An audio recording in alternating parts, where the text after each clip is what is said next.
prescription, but a lot of them weren't on prescription, which means that she'd been obtaining them illicitly somehow. So a lot of the symptoms and signs that come with drug overdose are quite varied, and there's often a lot of overlap. So obviously these are the most common things that you would encounter. A lot of drugs have a similar mechanism of action.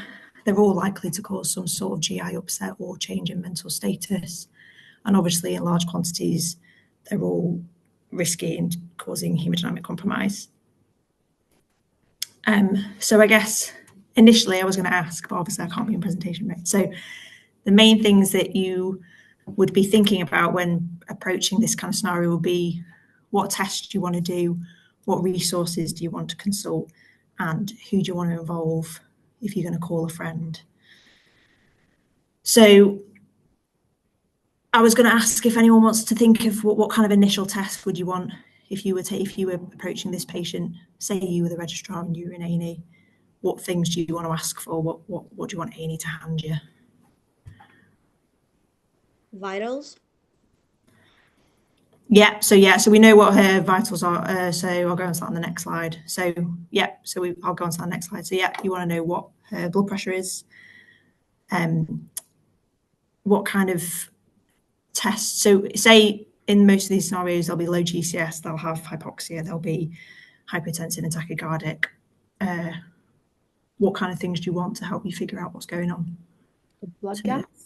Yeah, so blood gas is probably the most important thing that I would want. That's kind of the first thing I want A&E to hand me, because that will give you the most information about what's going on and also help you determine what initial treatments you give. You're going to want to get baseline bloods, but obviously they'll take a bit of time to get back, so they won't be necessarily very useful in the initial period. And then there's one other thing that I also would want in everyone. ECG. Yeah, so the ECG will also tell you a lot about what's going on, and especially if there's any risk of arrhythmia. And then things like chest X-ray, you don't have to get, I would probably always get it in anyone who was presenting with any respiratory compromise, just to see if there was any underlying pathology there as well. And then the resources that you want to consult, so I've got them on here. So the main ones are ToxBase and the National Poisons Information Service, which I've never had to use, but it can be quite useful. So it's a 24/7 service with a telephone number that you can contact. And they're mainly quite good for cases where the contents of ingestion aren't known. So if you've got somebody presenting with features that suggest poisoning or overdose, but there's no history to tell you what they've potentially taken, they can sometimes help narrow down the options based on the patient's symptoms and what their investigations have shown. So that's just worth knowing about. And then obviously, who do you want to involve? Who do you want to call in this situation with somebody who's obviously quite unwell following an overdose?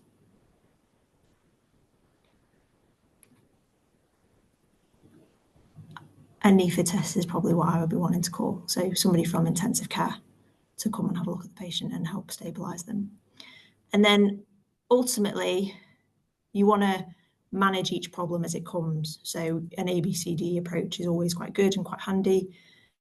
You want to correct the hypoxia, correct acidosis. It's basically management of correction, so correcting everything that's potentially gone wrong. Hypertension usually responds to correction of all the other things, and obviously potentially with some fluids as well. And then if patients have got seizures, then usually the first line management would be benzos to try and stabilise them from that point of view. So seeing her in resource, so she's tolerating an oropharyngeal airway, she's hypoxic, she's got poor respiratory effort, she's needing 15 litres, she's tachycardic and hypertensive. The ECG, she's in AF, which isn't known. And there's a comment, I didn't actually see this patient, but there's a comment of prolonged QTC, which in AF is difficult. Generally, if you've got a patient with AF and suspicion of QTC prolongation, you need to try and average out the QT over a number of complexes. But even then, it can be quite difficult. So as with a lot of ECG features, a lot of the time it becomes pattern recognition. So I usually go by the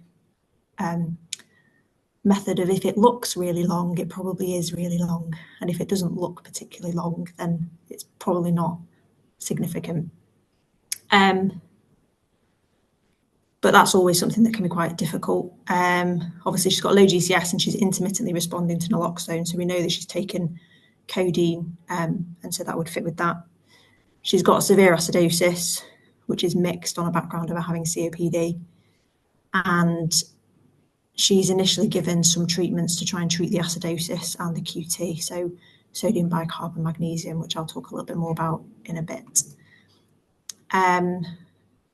She's improving, so ICU have been to see her. She's managed to wean off 15 litres onto Venturi. Her GCS is gradually getting better and maintained at around 14 at 15.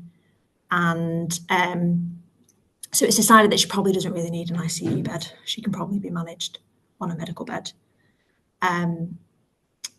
But with the proviso that it be a monitored bed, which again, I'll come on to a bit later. And then it's just worthwhile thinking about some of the other results that have come back as this has been going on. So her CRP is up. She's got a mild AKI. And she's had a chest x-ray, which is generally not showing anything focal, apart from some lung nodules.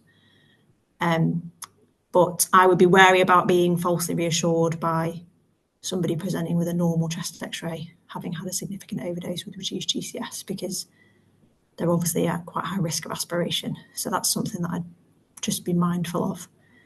And then later on, she's had a CT that's confirmed she's got inflammatory changes and H influenza, which is often associated with CAP and aspiration. So when thinking about arrhythmia in the context of overdose, so we were mainly focusing on things that affect the QT and the QRS. And obviously she's taken a lot of drugs which are known to contribute to this, particularly the amitriptyline is probably the main one that I've been worried about. So with QT prolongation, the theory is that you get blockade of potassium channels, and that obviously increases your QT and your risk of torsades. Usually the ECG will use Burzette's formula to try and calculate the corrected QTC based on the heart rate, but you shouldn't always trust the machine verified numbers. You should always try and manually measure it yourself and put it into a formula yourself to try and get a result to see if it's different, because a lot of the time you'll find that the machine's actually overestimated it. And then the mainstay of treatment for QT in the context of arrhythmia is magnesium sulfate, and that's not to reduce the QT duration, that's mainly to stabilise the myocardium to prevent these patients from either going into torsades or to terminate torsades if they go into it.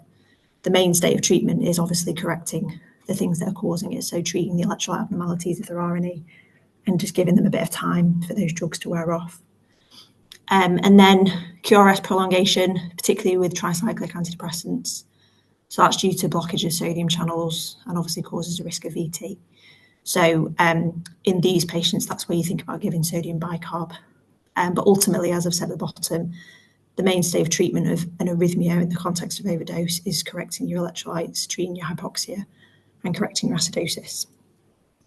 If you do that, then their risk of going into a significant arrhythmia will be much, much less.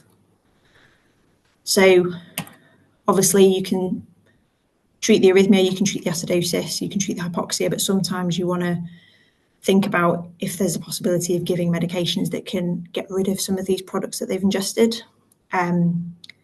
So that's either from the GI tract itself with activated charcoal, gastric lavage, or whole bowel irrigation. But the problem is that you can only really use these methods if someone's presenting very quickly after having ingested poison. So usually within 1 hour. And obviously most of the time it takes people longer than an hour if they're going to call an ambulance to get into hospital. And I don't know many people who present with an overdose very quickly after taking it. So we don't really use it very often. And the benefits are often quite uncertain. It's kind of one of those things where if you've got somebody presenting, very quickly after taking a substantial overdose, it's worth trying. But yeah, it's often not used. And then you can also think about active elimination, which can be suitable for certain drugs. So things like urine alkalization for salicylate overdose, and sometimes hemodialysis as well to eliminate certain medications, particularly things like antifreeze associated overdose. Often these patients will need to go on a period of dialysis. So obviously you can give certain antidotes to treat a lot of these overdoses. So a lot of them are obvious. So paracetamol I'll get rid of because I'm sure you all know that. So that's acetylcysteine or N-acetylcysteine, which is NAC. Digoxin. Does anyone know what we give for digoxin?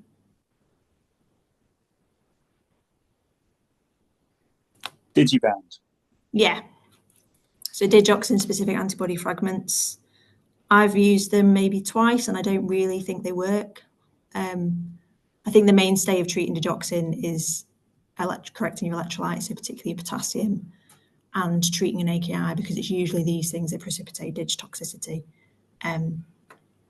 Every time I've given Digibuy, it's very expensive. You often have to wait to order it, and then you give it, and it doesn't really do very much. So I'm still on the fence about it, but you can always try it. Benzodiazepines. Flumazenil. Yeah.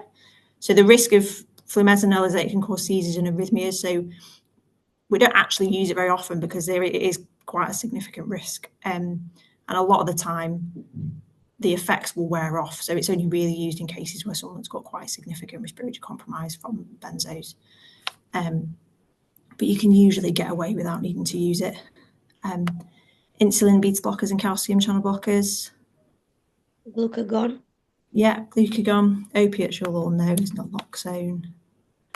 Iron salts, people might not know, but that's this thing. And then ethylene glycol or methanol. Does anyone know what it is that we sometimes give for that? Omeprazole? Yeah, omeprazole. And it's also worth thinking about, so a lot of these are freely available. So obviously NAC is freely available. Flumazenil you can usually always get in A&E. Glucagon's easy, naloxone, but particularly for omeprazole, usually you'll maybe only find one vial, and that will either be in A&E or ICU. It's quite expensive. And then things like Digibind, often you might find some of that in A&E, but a lot of the time you have to order it. So it's just worth bearing that in mind when you're thinking about some of these drugs. We can't access them quickly. And the BNF and ToxBase offer guides on how to administer pretty much all of these if you're ever in need. So I thought it'd be worth just touching on paracetamol. So if we don't want to forget that in the case that I presented, this patient's apparently taken some cocodamol as well as part of that. And obviously we don't know the amounts, we don't know the times. And that kind of seemed to have got forgotten in this scenario with everything else that was going on. And so as such, she wasn't really treated with the paracetamol overdose in mind.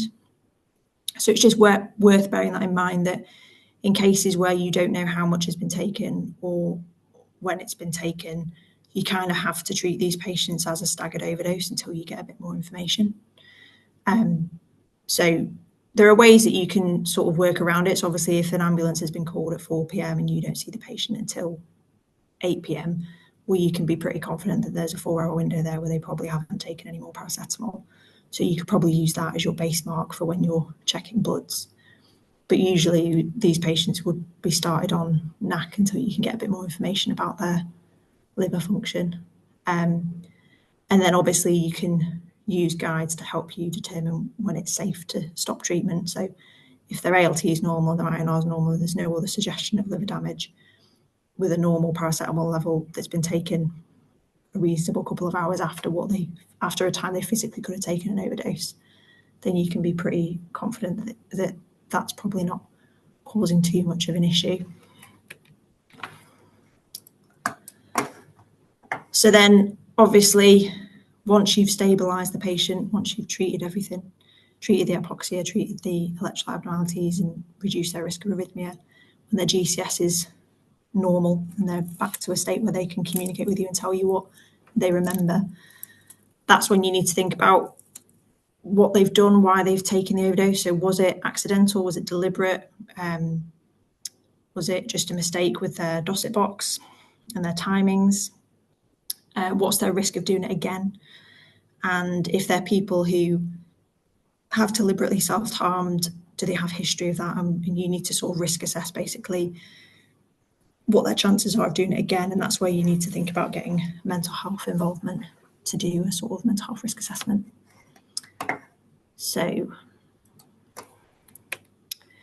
in summary, because it's pretty quick, essentially the management of overdose and poisoning is supportive. So in any case where you get a patient where you don't really know what's going on and you have no idea of what they've taken, ultimately it's supportive and you're just trying to get that patient stable. So to some extent, it doesn't really matter what they've taken because you can assess the problems that have occurred and treat them as they come. So you want to escalate early, particularly if they've got respiratory compromise or significant other organ involvement. There's loads of resources. ToxBase is really good. The National Poisons Information Service is always there if you've got questions. Remember to think about their other issues as well. So if they've got electrolyte imbalances, treat those. If they've got infection, treat that.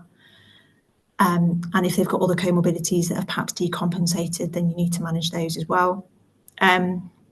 Aspiration risk is really important. It's not uncommon that we see patients who come in, reduce GCS, and then they stabilise, and then they get sent to a medical ward, and then about a couple of hours later, they suddenly deteriorate from a respiratory perspective, and that's because they've aspirated and they've decompensated. So in any patient presenting with an overdose, if they have a sudden deterioration requiring increased oxygen requirement and other chest signs, I'd have a low threshold for treating them with antibiotics for a possible aspiration. And then obviously once patients are stable, then you need to assess their risk and get mental health involved, which is obviously easier said than done a lot of the time.